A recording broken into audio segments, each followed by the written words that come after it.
Hi, everyone. My name is Layla. I am a campaigner at Fight for the Future, and we're so grateful you're all here. Fight for the Future is a campaigning and advocacy organization focused on fighting surveillance, tech, and online censorship.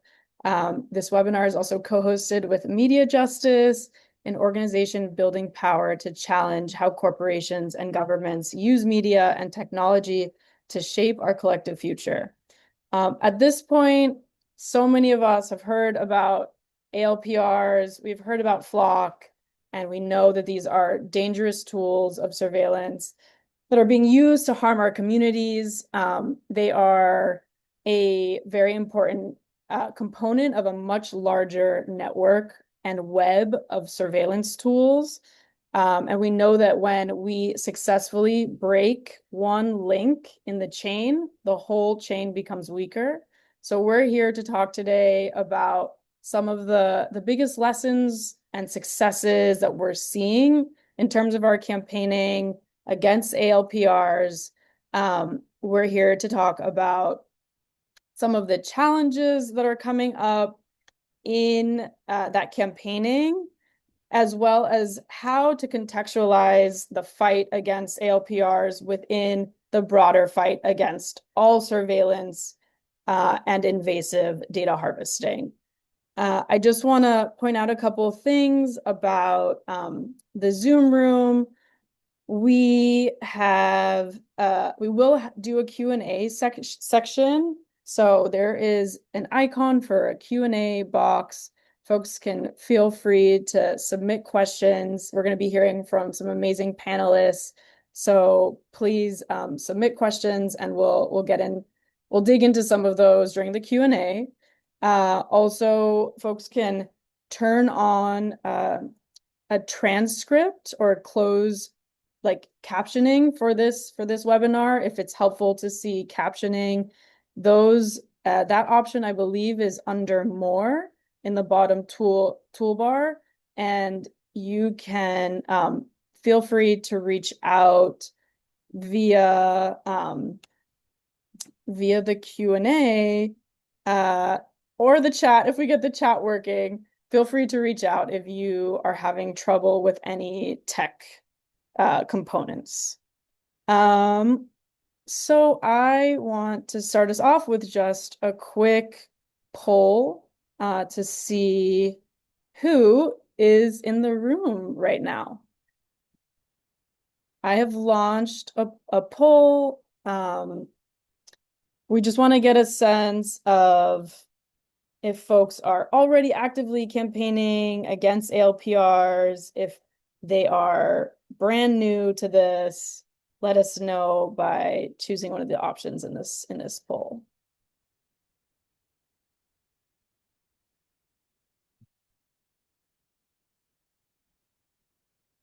Just another minute here. We're gonna have leave time for a couple more responses.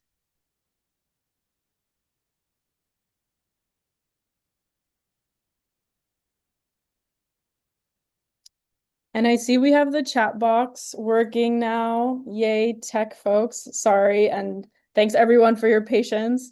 A note that you most likely in the chat I can see that you can either chat to panelists or you can chat to everyone.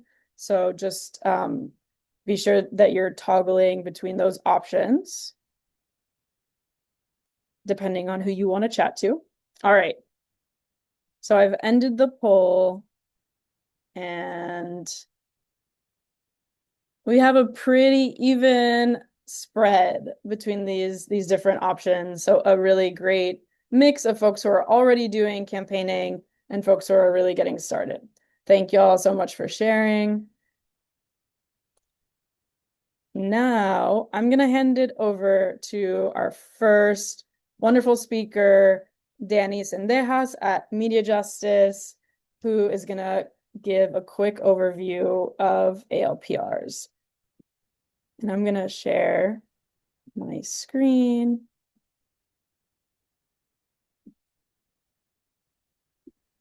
So thanks, Layla. And hi, everyone. Thanks for joining us this evening, this afternoon, depending on where you are. This is really great to keep learning together around what exactly are automated license plate readers. And as folks know, today we're focusing on one company, right? Flock, that probably all of us have heard of before. But as you'll see in a bit, there are other companies out there that are developing these dangerous tech weapons that are being pushed into our communities in different ways, right? So today is an opportunity to just keep this learning going and explore some new tools about how we can take action. So first off, what are automated license plate readers? How do they work? So ALPRs have been around for over 40 years. So they're not new, right? But they've been getting a lot of hype recently because of, in large part, the same hype that is driving the AI industry, et cetera, right? But it's this tech surveillance mechanisms that is, and this web that's being increased over decades. And these scanners identify cars not only by license plate, but also by color, make and model, if your car has a roof rack, if it has any dents or damage, wheel type, bumper stickers, and other forms of identifying vehicles. They can also, for example, track if there are vehicles that appear near each other regularly. So that might suggest, association between drivers. And this data is being logged and made searchable across nationwide police networks, right? Agencies that are sharing information, and police officers can access data from other jurisdictions, creating a massive interconnected warrantless surveillance network. And so, again, some of the companies that are the big vendors of this type of surveillance technology, some include Flock, Axon, Motorola Solutions, and Vigilant Solutions. Axon, I feel like folks probably maybe have seen in a lot of police body-worn camera videos that get released. Axon often shows up there. They're a longtime contractor of police and have a whole bunch of data that they have been storing as well. Many of these companies are also looking into other industries, like starting to sell drones, so-called gunshot detection technology, as I mentioned, body cams and AI data tools. And it's worth noting that Flock is actually planning to open a drone manufacturing facility in the Metro Atlanta area. So now who's buying these tech weapons? Who's contracting them, right? So we're focusing on Flock because it's one of the primary ALPR providers in the US. But we can gather similar information from Axon and Motorola when requested, right? So police departments, Flock currently has over 5,000 partnerships with police agencies nationwide. Businesses are also another big way that they sell their business. So in 2024, FedEx installed Flock cameras on their trucks. Again, these are trucks that go across our communities, and none of us, of course, agreed to this surveillance. And then we're also seeing partnerships with major retailers like Lowe's, Home Depot, Kroger, Ulta Beauty, and other shopping centers that have installed these cameras. Homeowner associations have also been longtime, purchasers of this type of technology to surveil on their communities. And universities, more than 150 universities have contracts with Flock. The other big flag here too is also seeing how schools are implementing these types of tech weapons. So more than 100 public school districts have installed Flock cameras, and school leaders have acknowledged even conducting searches for DHS and ICE to support in immigration enforcement. And we've heard, of course, different examples of why ALPRs are so dangerous, but here are a couple more forms. ALPRs create a detailed record of everyone's movements, associations, and routines that can be accessed and weaponized at any time against anyone that falls into the government's crosshairs. So migrants, people of color, LGBTQ people, abortion seekers, and people speaking out against the government. ICE, CBP, and other police agencies have already tapped into flock databases to fuel immigration raids, to track No Kings protesters, track abortion seekers, and even spy on ex-partners like the police chief in Kansas who searched flock camera data 228 times to spy on an ex-girlfriend and her new partner. These technologies, right, are also flawed. They make mistakes in 1 out of 10 scans. And these, mistakes, right? So-called mistakes are very complex and they hurt people. They put people in life-threatening situations with police and leading to false arrests that can forever change people's lives. And they also contribute to the broader dragnet surveillance, feeding data into apps like Palantir's Elite, which Elite tells ICE which neighborhoods and individuals to target for immigration raids. By bringing together all of this data that they're collecting through mass surveillance, including Medicaid data, utility bills, and location data. So yeah, I'll pass it back over, but this is a quick overview about what ALPRs are and the way that Flock is showing up in our communities.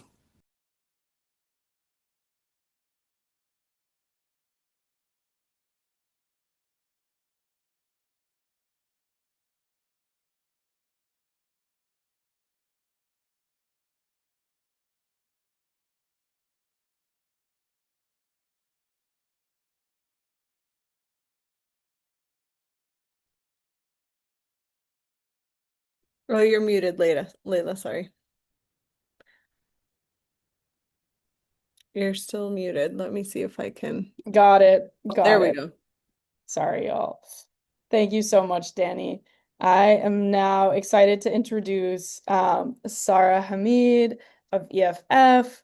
Sarah is a director of strategic campaigns, and Sarah is going to help us understand in more depth how these contracts come about and some of the campaigning that's going on to stop them. So Sarah, I wanted to ask you a couple questions.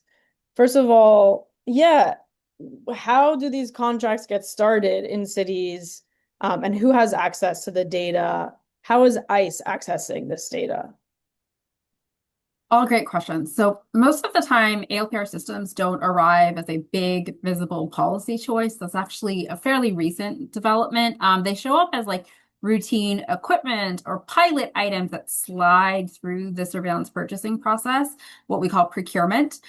They're often paid for with grants or asset forfeiture money. So they land on council agendas as administrative contracts. And by the time lawmakers actually see them, the cameras may already be up.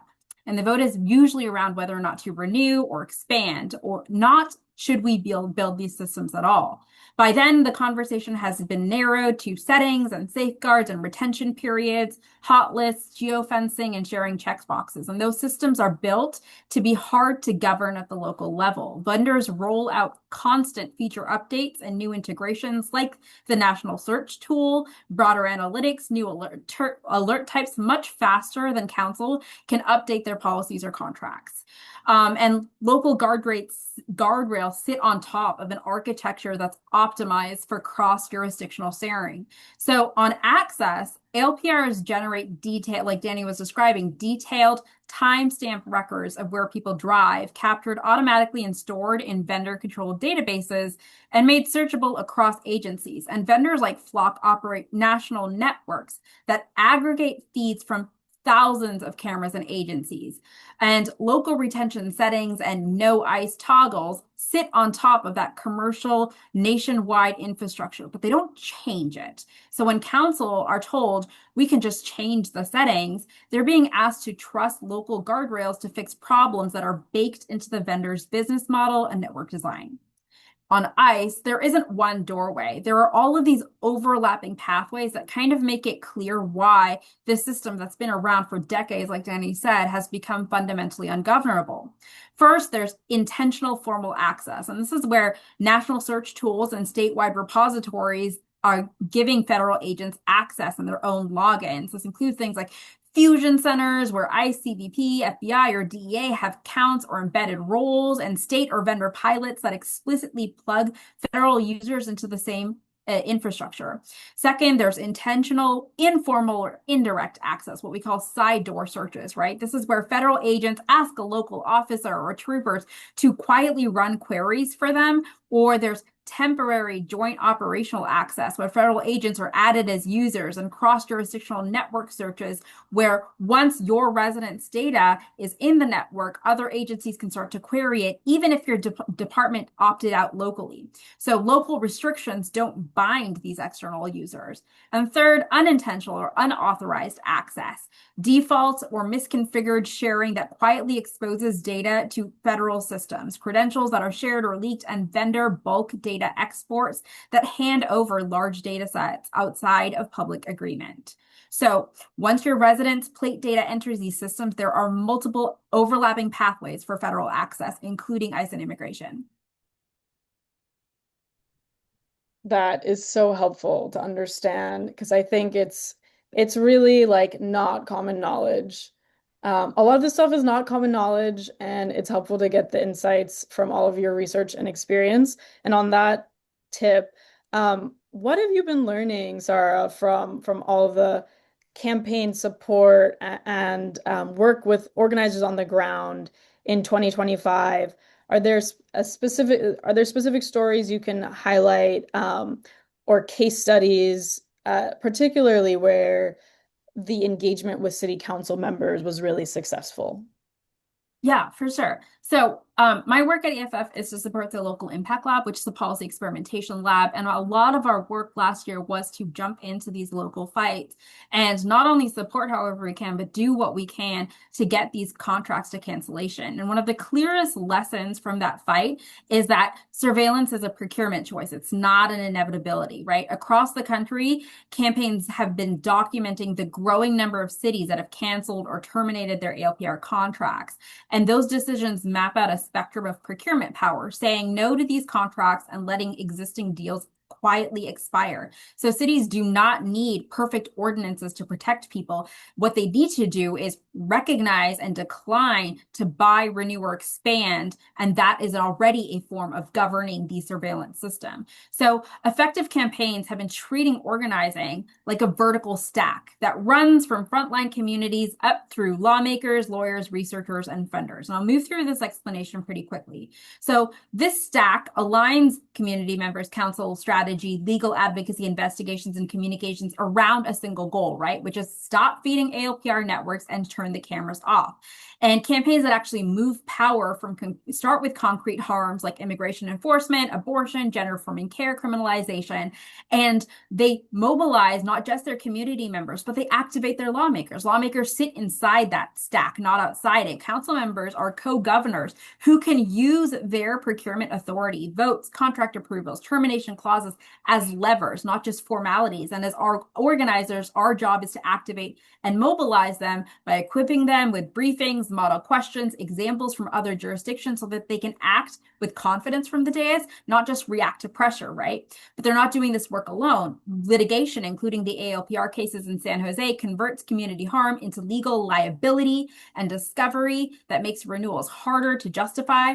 Technical research exposes how design choices privilege the growth and data expansion over safety marketing, and investigative reporting, including work done by outlets like 404 Media and EFF's investigative team themselves, document the different kinds of illegal and harmful searches that are happening on these systems. So put in another way, when this whole stack is aligned, from residents naming the harms that their community members are facing to council members using their votes to actually govern alongside their residents, to lawyers, researchers, and reporters surfacing risks, procurement stops being a paperwork formality and becomes a place where communities can actually say no to this risky surveillance ecosystem. Thank you so much, Sarah. There's so many more things to dig into there that we can wait for the Q&A to dig into. I'm gonna turn it to Manny now. Manny is an organizer with the Get the Flock Out Coalition of Santa Cruz. Manny, we'd love to hear about your success in Santa Cruz in fighting flock, just the backstory, the context. I also know that you were then able to like replicate that success in other locations. So maybe we'll just start there with how did your campaign get started? What were some of the components that made it successful, and how did you then replicate that elsewhere? Yeah, so I guess in terms of backstory, how we got started was so we started around like April, June, and it was kind of just like gathering research and all that stuff. And then was around August or September. We had a mobilization to Watsonville City Council, and we took a fat L. Like I'm not gonna sugarcoat it. We took a massive L there. But then out of that loss, we were able to basically collect ourselves and re-strategize what it is that we needed to do.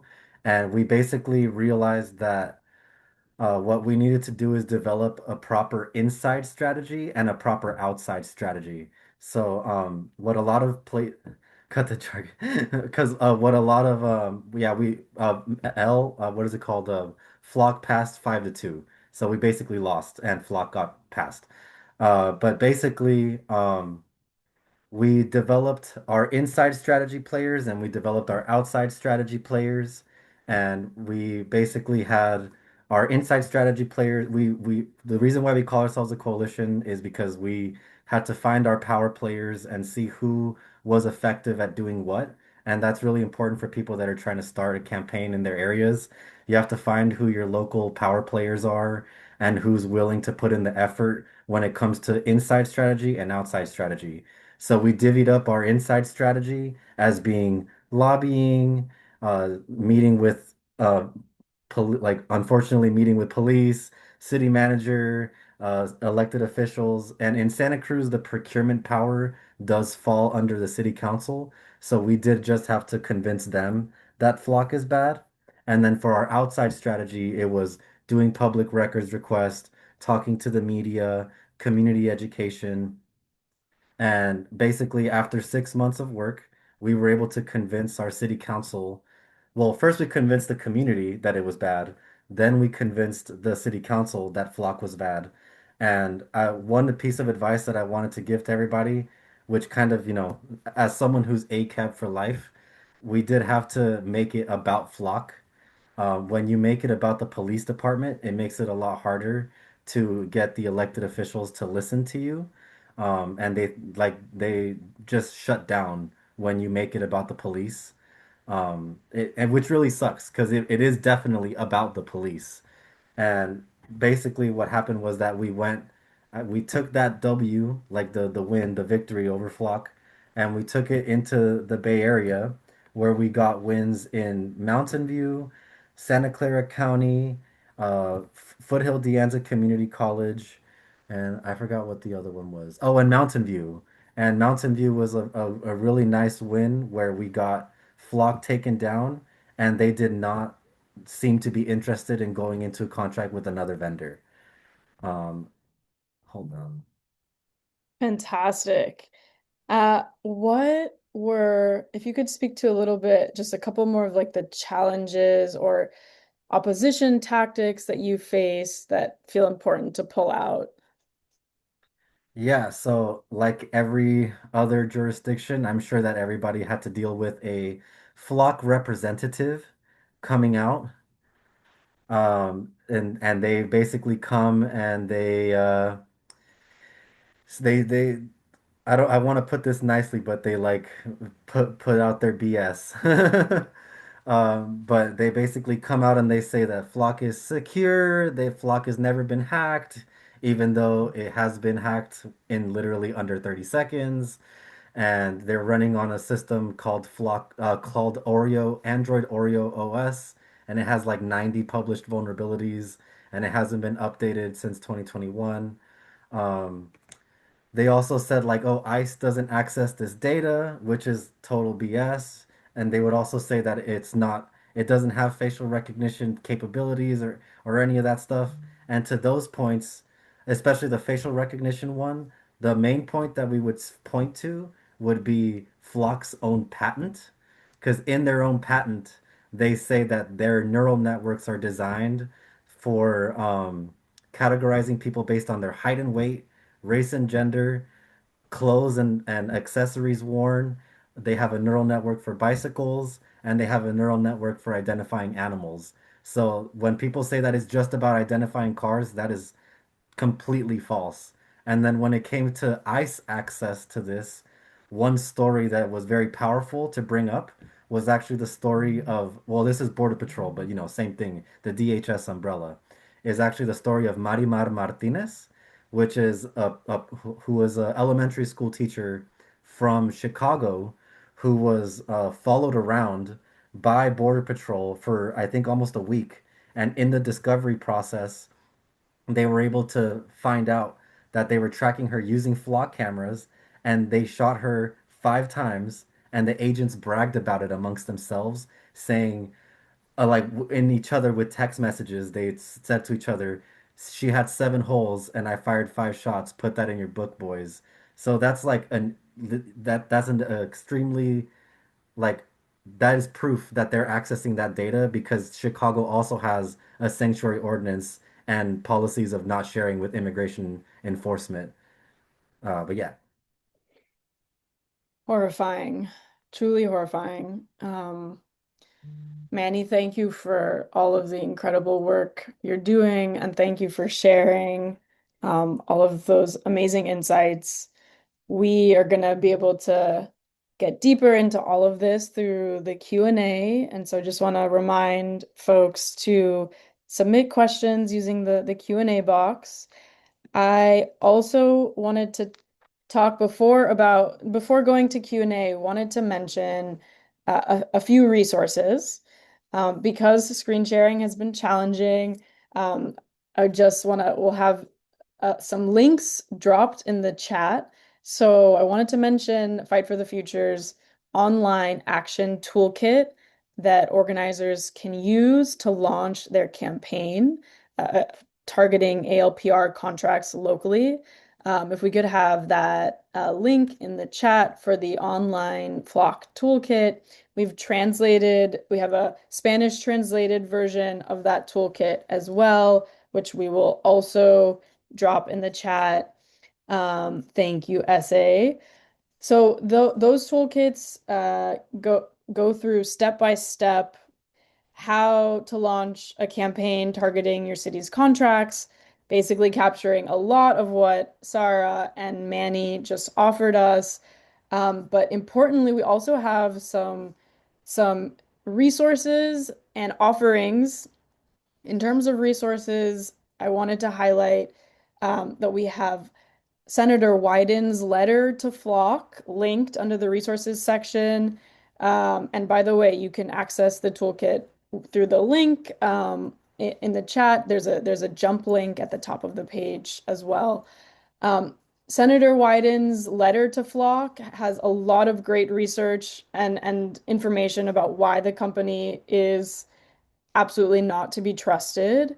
Uh, there's a few other important letters linked in the resources section. We also have posters that folks can download and use and print and put up in businesses, take to their actions. We have a talking points document in there. And I also wanted to mention that Fight for the Future can set up call tools. If you are organizing locally and you would like to drive calls to your city council members, Fight for the Future can help you set up an online call tool to help streamline that and make it very easy for folks. You can reach out to team@fightforthefuture.org for support on those kinds of campaigning components.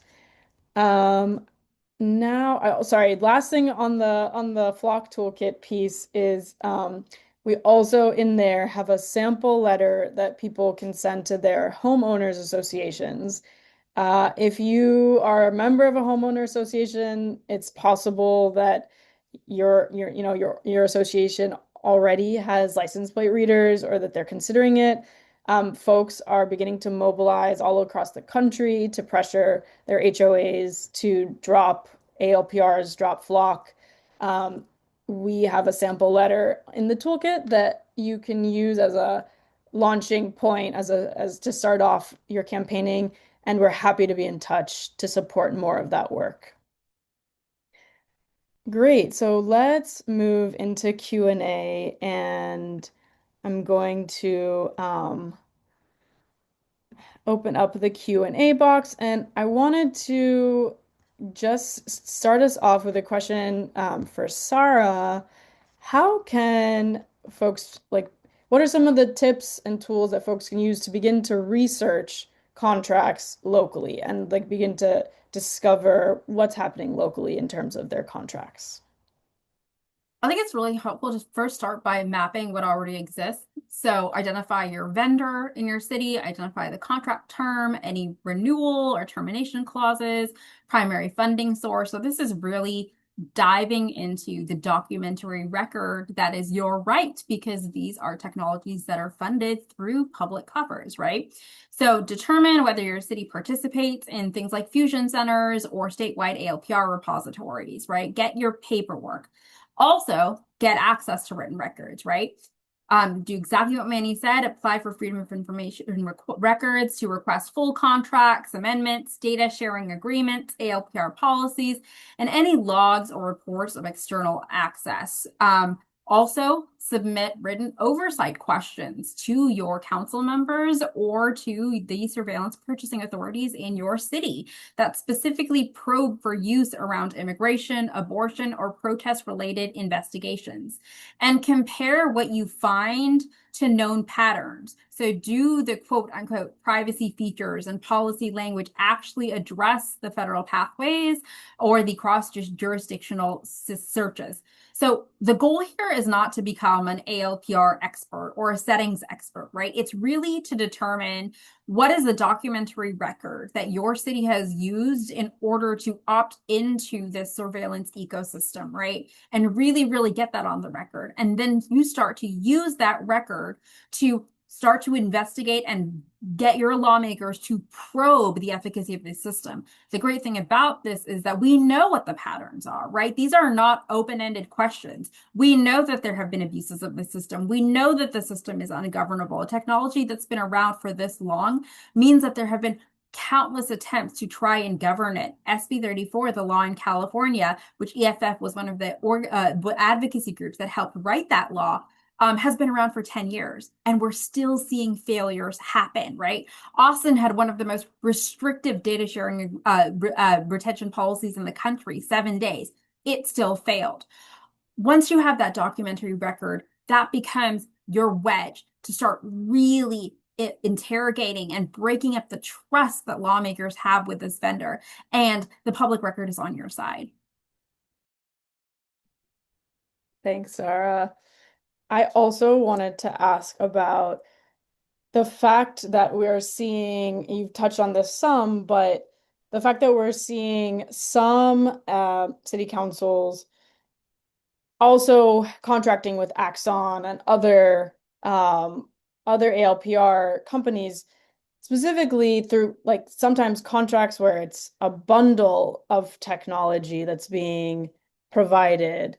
Um, this is a question to sort of any of the panelists, but how are folks thinking broadly about these different contracts with these different companies? Are there challenges when it comes to sort of the bundles of technologies when it comes to challenging these contracts?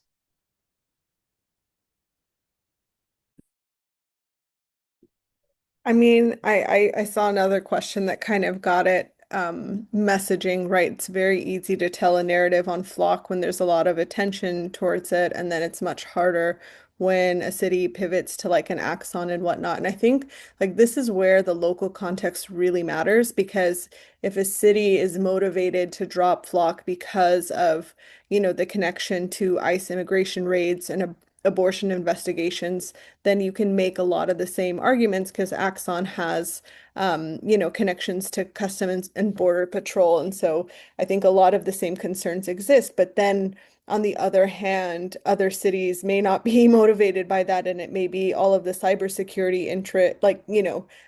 weaknesses in Flock that maybe that research or evidence doesn't exist for the other ones. And so maybe in those jurisdictions, it's more effective to just talk about, like the potential abuses and so I think this is the part where it's really hard to have like a one size fits all, and it really depends on like what your local politicians are like motivated and concerned by.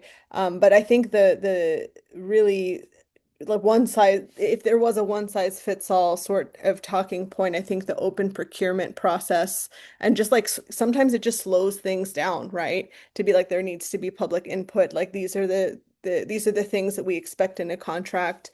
These are the things that we expect out of this process. Like that can also be another avenue to, at least slow things down, I'd say. But I would love to open it up if others have thoughts.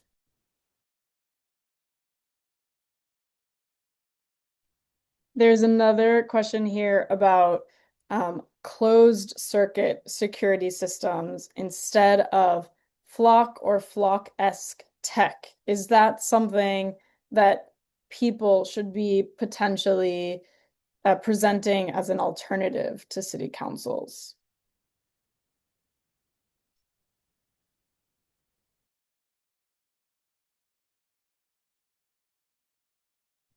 I need to take this one. We saw this actually come up last year when there was a campaign in Eugene, Oregon, and somebody actually wrote in an op-ed about what we really need is to use the University of Oregon's like brain trust to power our own Eugene-based ALPR system. And I really like this thought experiment. I think I've described this to y'all before at Fight because what this thought experiment entails is forcing a city council to really understand, right, how difficult it would be to create an ALPR system, right? And ensure that the data security and the privacy guardrails are entirely effective, that that software stays up to date, that it stays safe from hacking, which is a huge threat right now with like AI-driven hacking and things happening in the security infrastructure, right? How difficult it is to actually enact a system like that and create and build one up like that, right?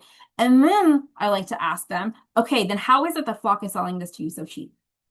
What is it that they're, oh, I see, they're cutting corners, right? The vendor is cutting corners. And that's why you're seeing so many privacy violations. That's why you're seeing so much leaky data. That's why you're seeing all of this like massive ungoverning sprawl of ALPR data that's become a single point of failure with this one vendor, right? Because that's actually a really difficult thing to do, right? Actually build a safe and privacy protecting ALPR system. I think we've gotten to the point now as AI-driven surveillance expands and surveillance is ambient, that we have to stop talking about surveillance as though it's these individual systems and these individual purchasing decisions and really understand surveillance as a systemic risk, right? At this point, that data travels, that data goes places you never expected it would go, and it's putting all of us at risk. And so really our question to our lawmakers is, are you contributing to this systemic risk by saying yes to this purchasing decision? Not, is this one single technology safe? Thanks so much, Sarah. Yeah, a couple more questions on messaging. What has been successful messaging in rural or red areas, specifically when it comes to fighting flock? And there was a message also, or there was a question also about the if you have nothing to hide, you have nothing to be afraid of framing. And wondering if folks, yeah, can speak to how to address, yeah, those two things in terms of messaging.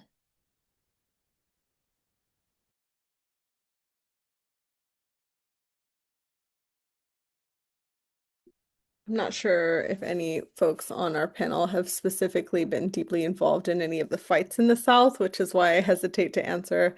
I think Manny and I have mostly been on the Bay Area, and I know Sarah, you're kind of everywhere, but yeah, I do think that there are other folks who are organizing in the South who probably have better insights, and that's why I think knowing what is politically motivating and there's if, for example, like abortion and immigration issues are like very difficult to discuss. Like there's also the story that Danny had shared earlier about how law enforcement has been shown in states like Kansas to use the flock databases to stalk ex-partners.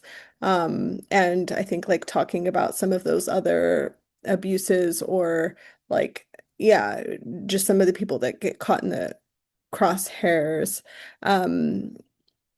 Yeah, yeah. Does anybody have anything in particular they want to share that they think might work? But I just want to be mindful that like I don't know that anybody on here has actually done a campaign in the South.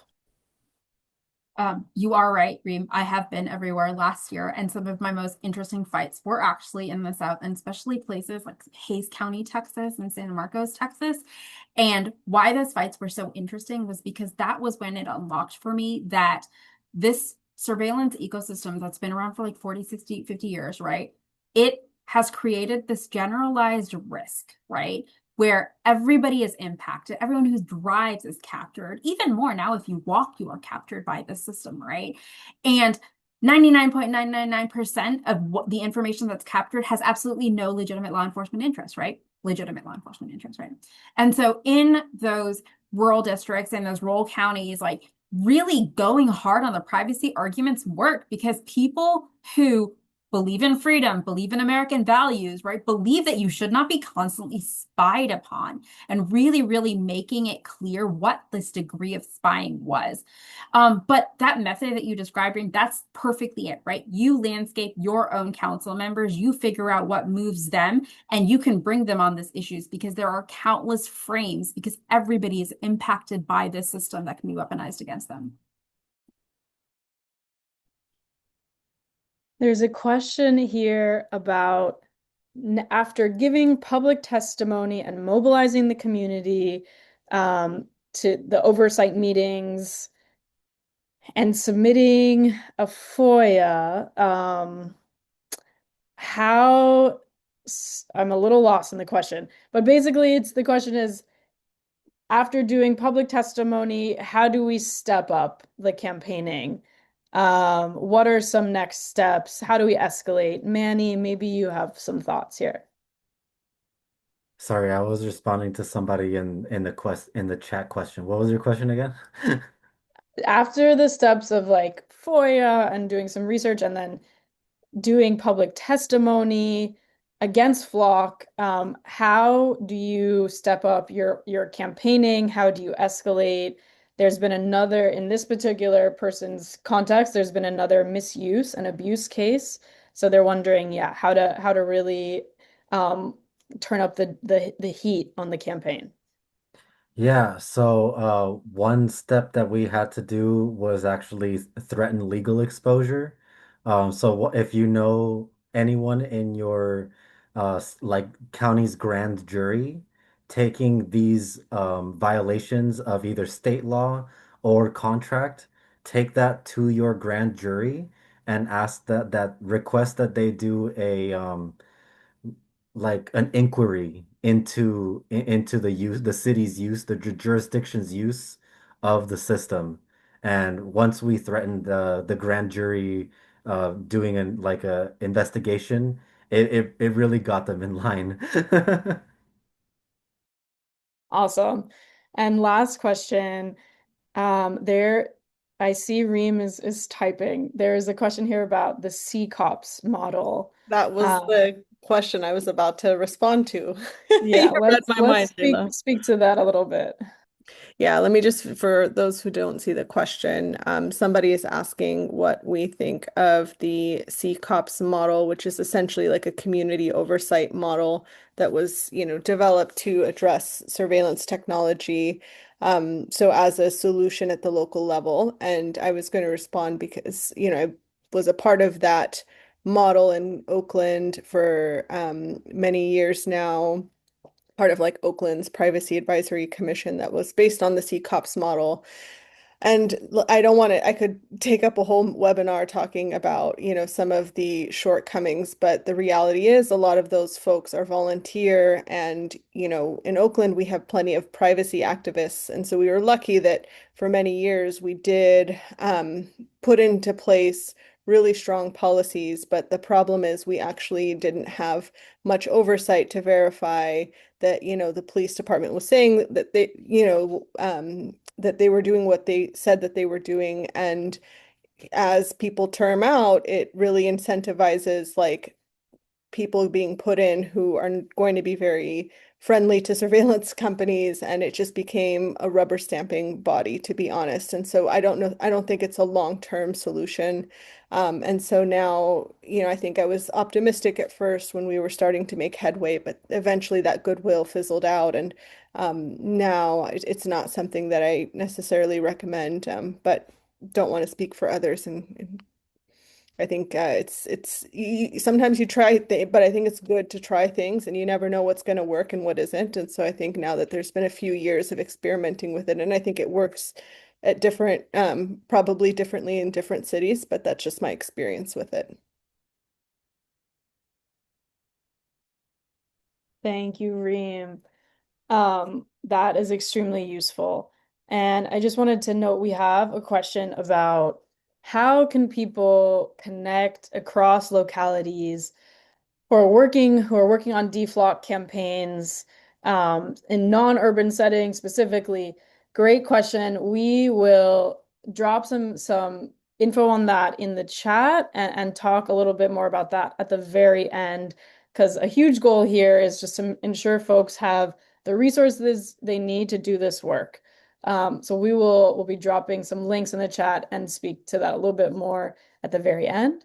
Now I am going to pass it over to my colleague Reem, who is a campaigns director at Fight for the Future, who is going to talk about the corporate aspect of this whole picture and some campaigning that we're doing around that. I'm going to screen share. One sec. Thank you. Yes, I think somebody also in the Q&A asked about the commercial uses, and so that's something I want to focus on. As the slides go up, I have been really fortunate to be involved in some of the Bay Area DFLOC efforts alongside Manny and so many of, local folks. So I think some of you may be on the webinar as well. And I think seeing the range of folks' background from the poll was really helpful, because there are some folks who may be learning about the difference between ALPRs and FLOC for the first time here, and then others who are veterans and have run campaigns and hit walls, right? So I understand, people are maybe coming at this from different levels of familiarity, but regardless, what I would love to do is orient people towards action, and try to take the training wheels off of the training a little bit, and find something for everybody to be able to do and take action on right now. And so Layla had already introduced the Flock Toolkit, and if there are specific resources that would be helpful, we're going to have like a post survey, or post webinar survey. So that feedback is also very, very helpful. And, I just want to reiterate that this is designed to help you take what's useful and leave what isn't, because obviously the local context next like matters so much. And these are some of the things, the toolkits that we've seen used in certain jurisdictions that have been, helpful, and but they may not work depending on, your local context. And so there's a toolkit, there's neighborhood resources, which I do think is like very much slept on, right? Having conversations within your neighborhood watch groups, because some of the purchasers of Flock are HOAs, they're schools. There's actually an excellent resource that maybe we'll send in the email out from the Sunrise Movement, which actually lists the universities that have Flock cameras, which is another angle that people could go about this. But what I really want to talk about is lows. So if we could move, perfect. Okay. I think this is an area that, luckily we've seen so many dominoes falling when it comes to the city fights, which is amazing. And I think one thing that we feel, is worth our time is focusing on lows, because, they're one of the largest business contracts for Flock. And you could imagine if we could pressure just Lowe's to drop ALPRs. They have over 1,700 locations across the country. So you can imagine how many potential cameras that can, get rid of, just by focusing in on this one company. And so, you may wonder why Lowe's versus Home Depot, and I think it's very much intentional, like playing the companies against each other. We have intel that, Lowe's has been watching what's been happening at Home Depot, the ISAT of Home Depot efforts, which is incredible organizing that, Endelon and others, there's a whole shareholder strategy. And I think Lowe's is very inclined to avoid that scandal, which makes them very good and vulnerable to a public pressure campaign. So we have actually a few things in the work that we'd love to get folks involved in. There's a sign-on letter if you're part of an organization and you're able to add your signature quickly. We do intend to send this out very quickly, but we have a letter to Lowe's executives that we're said thank you, essay that we plan to send this week. We also are planning for this week to be a week of action against Lowe's. But can we go to the next slide before we'll talk more about like some of the action, but I just wanted to share something that is from that group in the South that's doing a lot of great anti-flock organizing. This is a screenshot from a Public Records Act request that they sent in, which shows essentially the protocol for if police departments want access to Lowe's flock cameras. They essentially, don't require very much other than you put your name, your agency name, and they're just trusting that it's part of a bona fide investigation, and that's the threshold.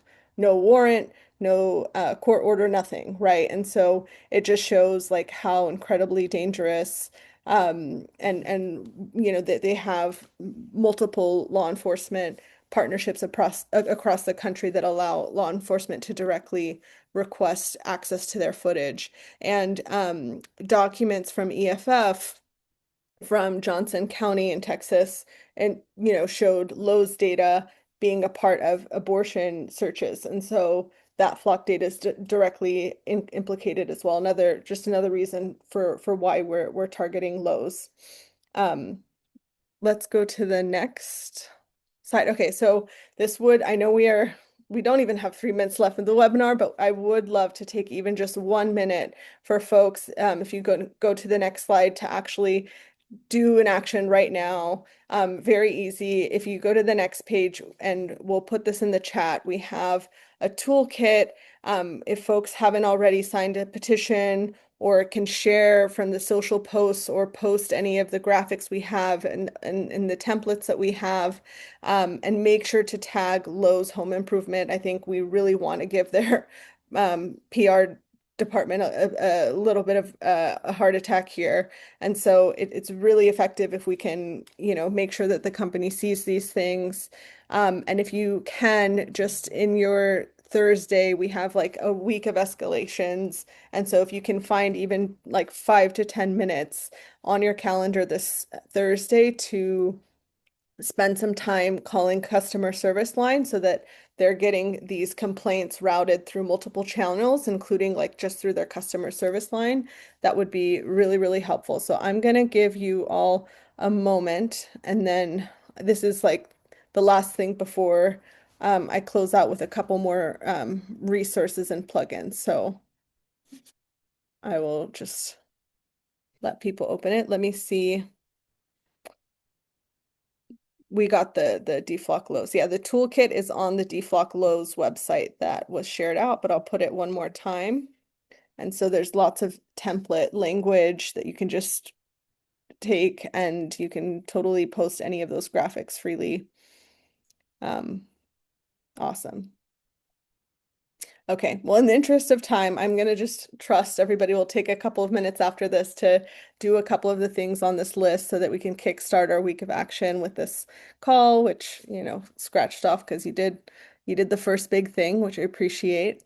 So for the last thing before we close out, really appreciate people's patience with us, especially navigating some of the tech issues. But we would really love to know more about what you all are trying to do and how we could potentially find ways to connect you with the right people or support you. So if you don't mind filling out this survey quickly before you get off, with the rest of your evening and forget about it, we'd really, really appreciate it. We'll try to email it out as well.